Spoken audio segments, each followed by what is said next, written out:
Olá, tudo bem com vocês? Espero muito que sim. Bem-vindos ao meu amado Direito Civil.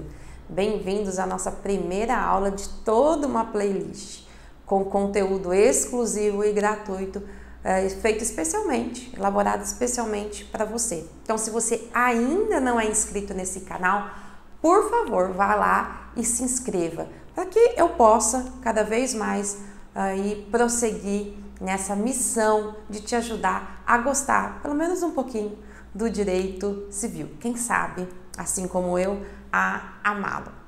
Então, antes de nós entrarmos especificamente acerca das determinações estabelecidas pelo Código Civil, é necessário que a gente faça toda uma contextualização, principalmente como o direito em geral e também acerca da história do nosso direito civil.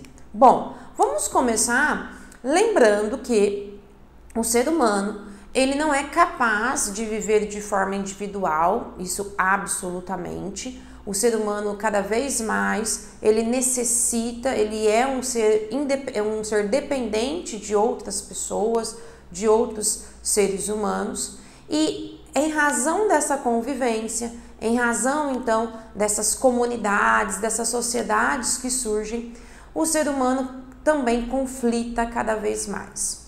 E esses conflitos, eles decorrem da necessidade, então, de se estabelecer limites ao ser humano, para dizer o que pode e o que não pode, quais são os seus direitos e quais são os seus deveres.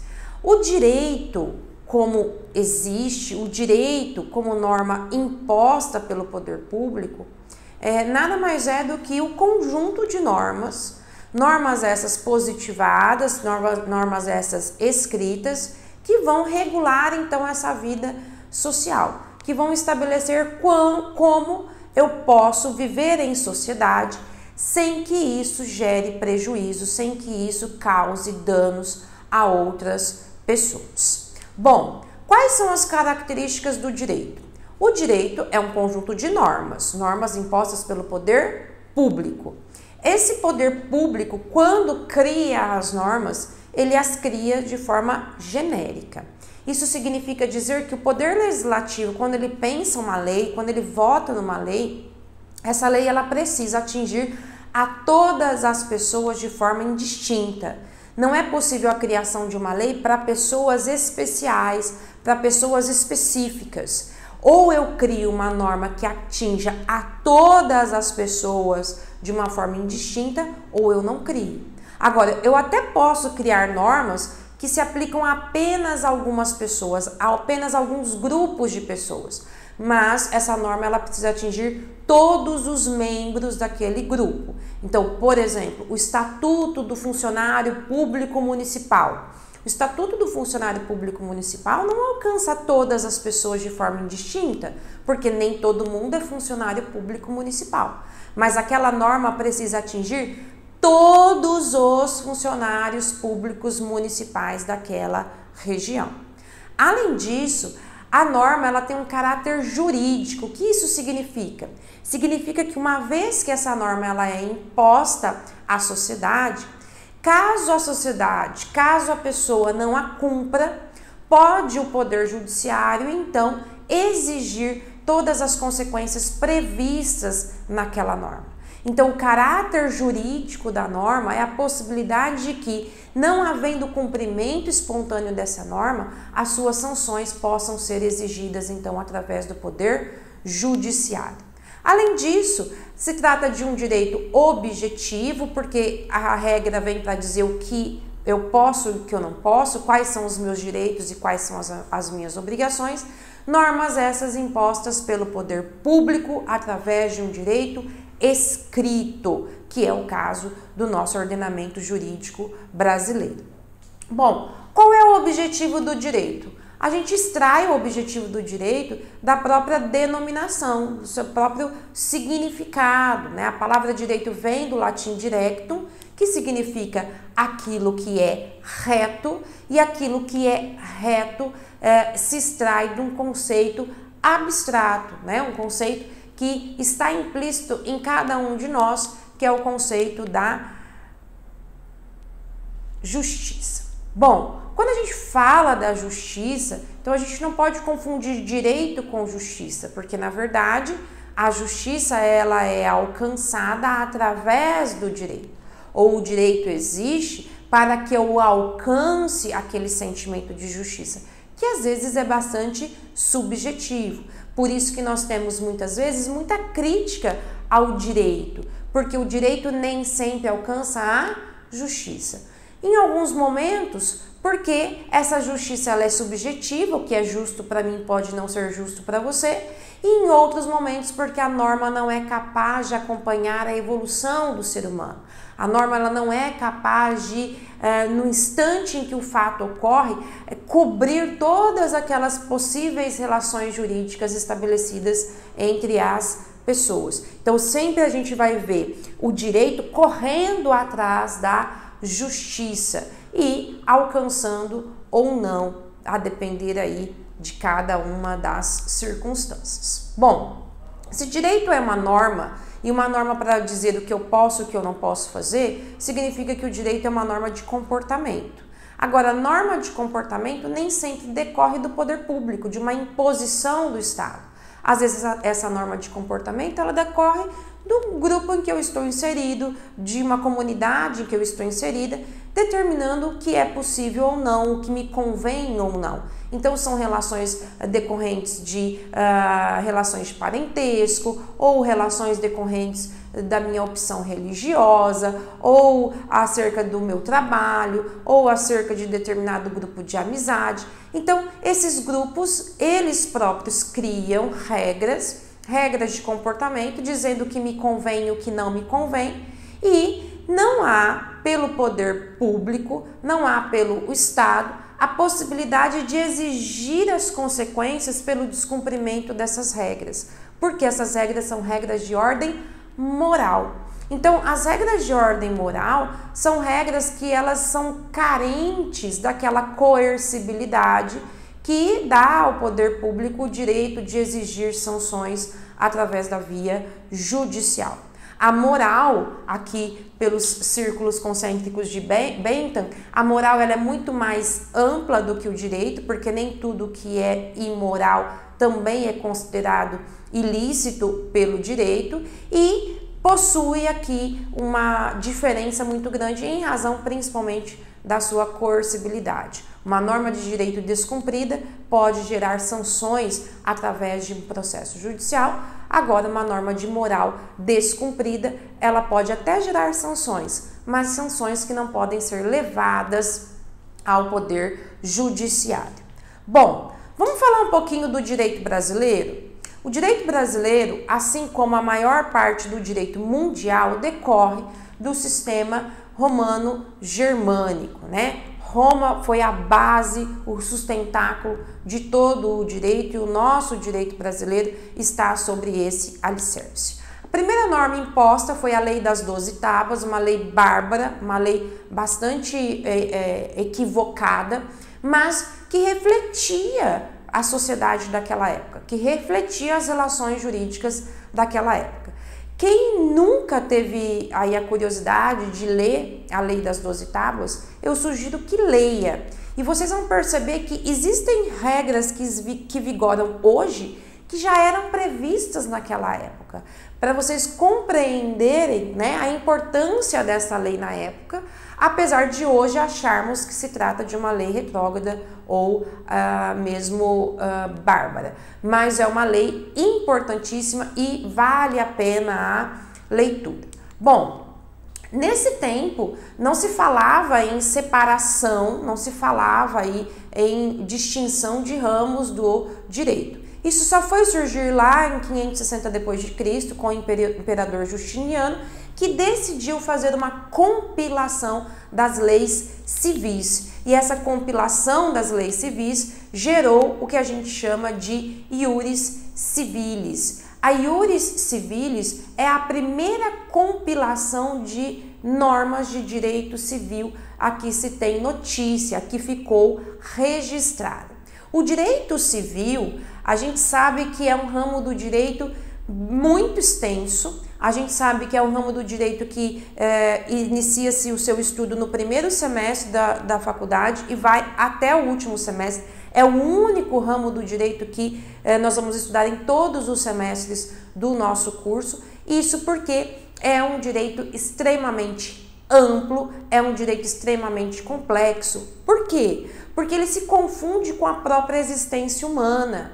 O direito civil, ele regula a vida de uma pessoa desde o seu nascimento ou até antes do seu nascimento, lá o nascituro, o concepturo, até após a morte dessa pessoa, quando garante a ela, por exemplo, o direito à sua imagem, à sua palavra. Então, tudo isso está previsto, toda essa nossa existência está prevista pelo Código Civil, estabelecendo direitos, estabelecendo regras, estabelecendo deveres à pessoa enquanto indivíduo, estabelecendo regras também em relação a todas as relações jurídicas subjetivas. Então, toda vez que o indivíduo vai se relacionar, quais são essas regras? Se relacionar através de situações patrimoniais ou através de relações de parentesco, através de relações afetivas. Então, todas essas relações estão previstas pelo Código Civil e também acerca de todos os bens e as relações que uma pessoa tem com esse bem. Então, todo o poder, todo o direito, todo o dever que uma pessoa tem em relação a uma coisa está também previsto no Código Civil. Bom, quando é que no Brasil surgiu, então, o primeiro Código Civil? Então, nós tivemos aí, até 1822, uma dependência com Portugal e, por isso, então, apesar de estarmos no território brasileiro, se aplicavam as leis portuguesas, as ordenações filipinas. Com a independência, em 1822, então, surgiu a necessidade de termos uma norma própria, uma norma, então, brasileira. Essa norma, essa Constituição, a primeira Constituição brasileira, surge em 1824, 2 anos após, então, essa independência. E a Constituição de 1824 já vislumbrava a necessidade de criação de um Código Civil próprio, de um Código Civil, então, independente, estabelecendo regras independentes acerca das relações humanas. O nosso primeiro código, ele foi surgir, apesar de previsto lá na Constituição de 1824, ele foi surgir só em 1916. Então, após a proclamação da República, então, além, né, mesmo com a independência, somente após a proclamação da República, é que efetivamente Clovis Bevilacqua foi convidado a coordenar o nosso primeiro Código Civil, que se tornou o Código Civil com a sua aprovação no ano de 1916. Então, percebam quanto tempo nós precisamos, quanto tempo foi necessário para se compilar as normas civis brasileiras. Bom, esse código, esse nosso primeiro código de 1916, ele vigorou até o ano de 2003. Por quê? Porque em 2002 foi aprovado um novo Código Civil. Então, percebam que quase um século, né, de existência, o Código Civil de 1916 já estava completamente desatualizado. Quase um século de existência, claro que a humanidade, as relações humanas, elas mudaram completamente. O que era importante, o que era necessário em 1916 pode ter se tornado totalmente irrelevante em 2002. Então, houve a necessidade de uma criação de um novo código. Essa necessidade, ela se manifestou lá em 1967 ainda. Olha só, quando o nosso novo código aqui foi aprovado.